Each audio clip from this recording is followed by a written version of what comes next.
All right, guys, we're back with a lesson on roles in ecosystems.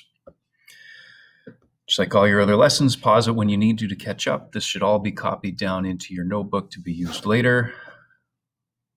And away we go. So just to revisit the term biodiversity. Biodiversity, it positively influences ecosystems by making an environment less fragile. If one food source is eliminated, then there are other alternative food sources. Now that it's definitely worth writing again, but earlier in the in this lesson series, you already have the definition of biodiversity. So that's going to be up to you, all right? Otherwise, you'd have to relocate or perish. Perish means die. Sustainability is the ability to maintain natural ecological conditions or processes without interruption, weakening, or loss of value. So biodiversity influences or increases sustainability. The more different types of organisms you have in an ecosystem, the more sustainable it is. That means the more resilient it's going to be. It's not going to collapse at the slightest little thing, like a forest fire is not going to completely destroy it.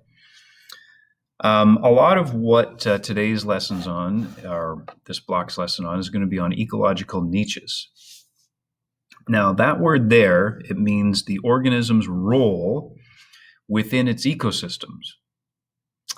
It includes what it feeds on, what it eats, how it behaves. No two species occupy the exact same niche in their ecosystem. Again, pause this when you need to so that you can catch up. For example, a black bear. This is a long one, so certainly pause it. You could even pause it now before I start talking about it so that you can get this down. So it feeds on plant parts like nuts and berries, insects, and small animals like mammals. Bears carry seeds long distances in their digestive system before the seeds are expelled and germinate. They have few predators other than human hunters, but black bears are themselves fed on by many blood-feeding insects and are the host to a variety of parasites. A parasite is an organism that lives off of you. So certain types of bacteria could be considered a parasite. Something that's living in you and taking energy from you. And animals that live in the woods certainly are subject to many types of parasites. So this is the role of a black bear within, let's say, a forest ecosystem.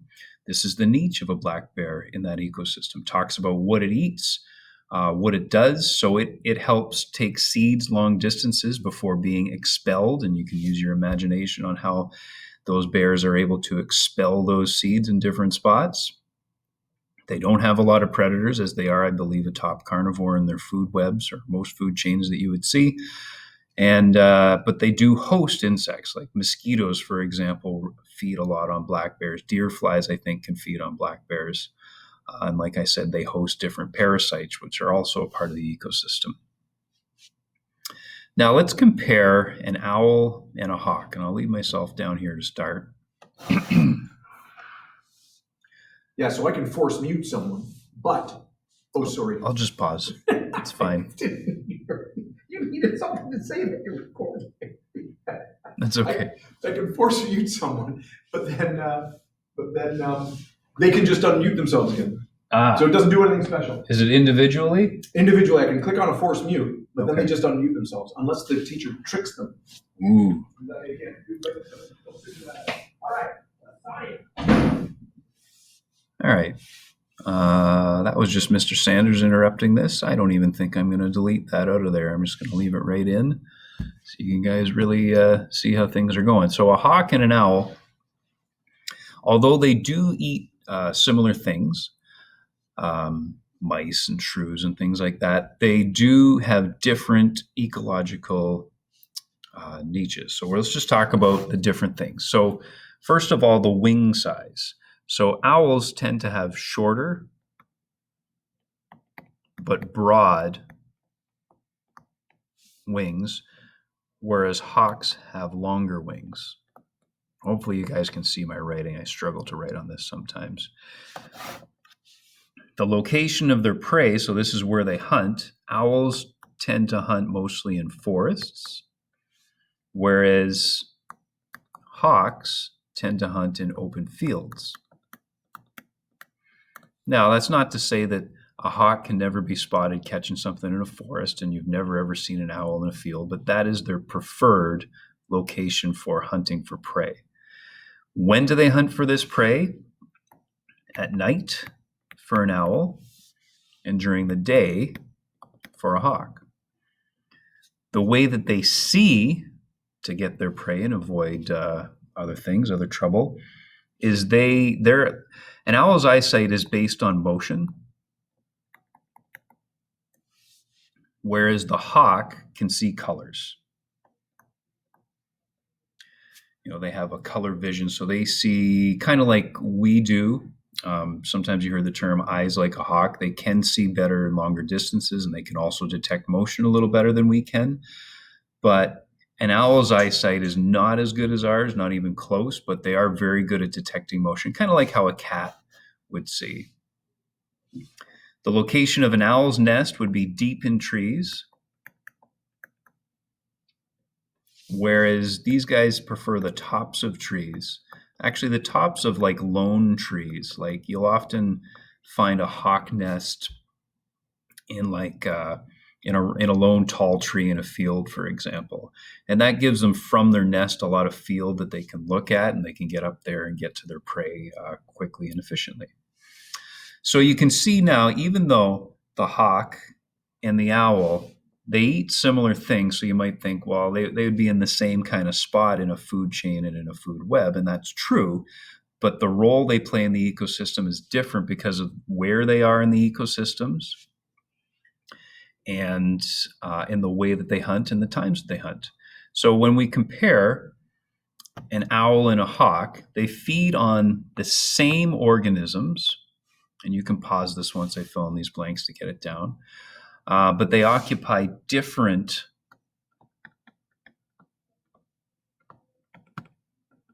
niches in the ecosystem.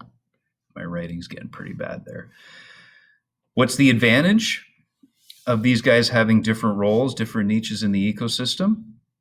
Well, competition for space and food is reduced because of where they're finding their prey and where they're nesting. So, for example, if the hawk and the owl both made nests deep in trees, for example, well, there's only so many spots. So the hawk and the owl, they'd have to compete. They'd have to fight for those spots so that they could nest. They'd also be looking at the same hunting grounds. They'd be competing with each other for the same food in the same space, which would reduce the number of hawks and owls that could be supported. So the competition for space and food is reduced. And the key feature in any ecosystem is the feeding roles of each species. Now, in an ecosystem, let's look at energy transfer here. So producers use sunlight to convert abiotic factors into carbohydrates. So what that means, the abiotic factor is they're taking sunlight and carbon dioxide and turning it into sugar. Well, it's written down there. I don't need to reproduce that. That's photosynthesis. That was covered in a previous lesson.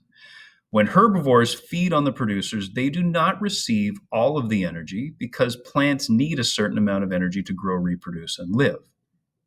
And what we mean by that, as you go up a food chain, there's less and less energy available.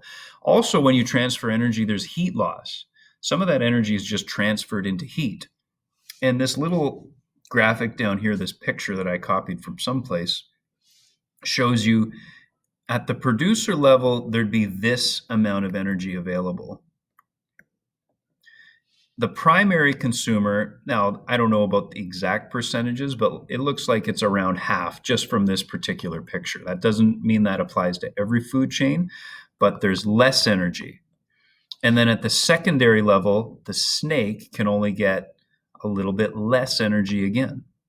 And then at the top of it, where you see the hawk, there's just a tiny amount of energy left, a tiny amount that gets, if you think of this as a food chain, there's lots and lots of energy at the producer level, but as it reduces as you go up, the number of levels you go up, there's going to be less and less and less energy available to those top carnivores or those tertiary consumers or even the fourth level consumers. So every time you move up a trophic level, in a food chain, some energy is lost and it's unable to be passed on to the next level.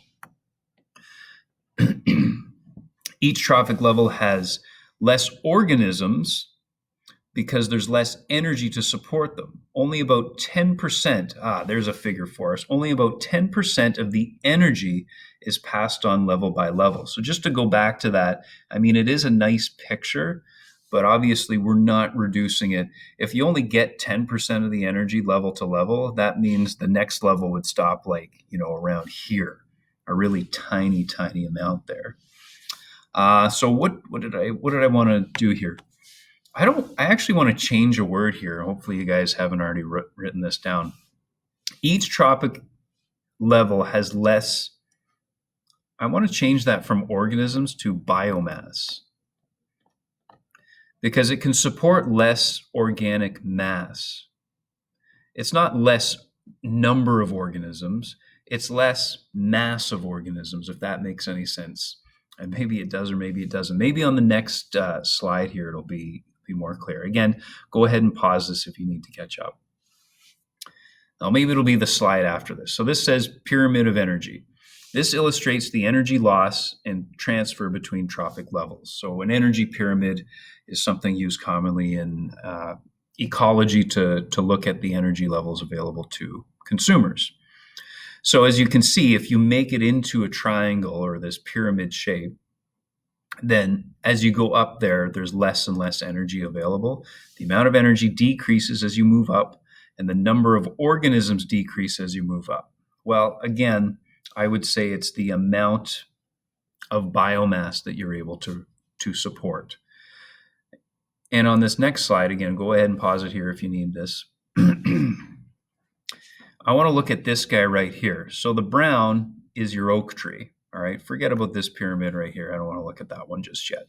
Look at this one right here. So this could be like one oak tree, but one oak tree can support millions or thousands at least of aphids. One oak tree. So one, and then let's say 1,000 aphids.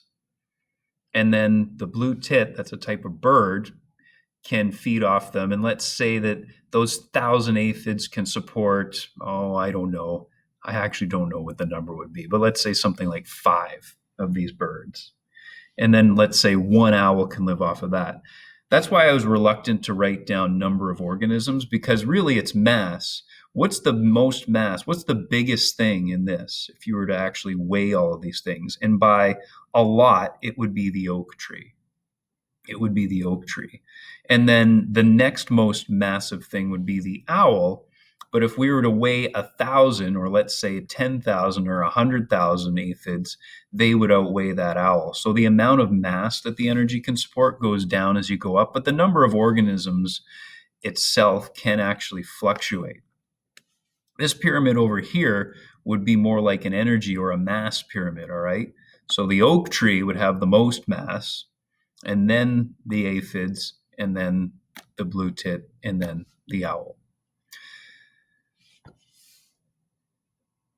Oh, and that's the last thing there. So what else did I want to say about that? I can't I can't remember exactly, but I wanted to really drive home the point that the more levels you go up, the less energy is available. So a whole big area of grassland or something like that might only be able to support one hawk, or a whole big patch of forest might only be able to support one owl. And that's because it takes a lot of producer to sustain one carnivore, one individual top carnivore at the top of the food chain, because that amount of energy decreases and decreases and decreases as you go up. All right, so before I sign off on this lesson, let's go into Classroom and just see what you have left to do here. So I'm going to put my pen down and we'll go into, we are looking at roles and ecosystems. And what have we got on tap for now? Let's go to edit so I can look at it a little more closely. So roles and ecosystems note, and I allotted 35 minutes for that. I know this is not a 35-minute lesson, but this will give you lots of time to pause and think about what you're writing.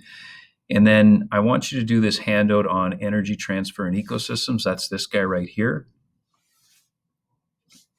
And it says to use pages 24 and 25 from the book. And I know you guys don't have your textbooks at home, so that'll be this page right here. And like I said, it's going to be real easy to read these 2 pages using a Chromebook or a computer. Maybe an iPad will work for you on your phone. It's going to be a little awkward, but if that's the way it goes, then that's the way it goes.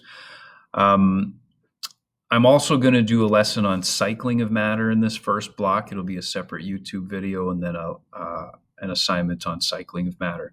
But I'm going to sign off of this for now, and I'll see you in the next lesson.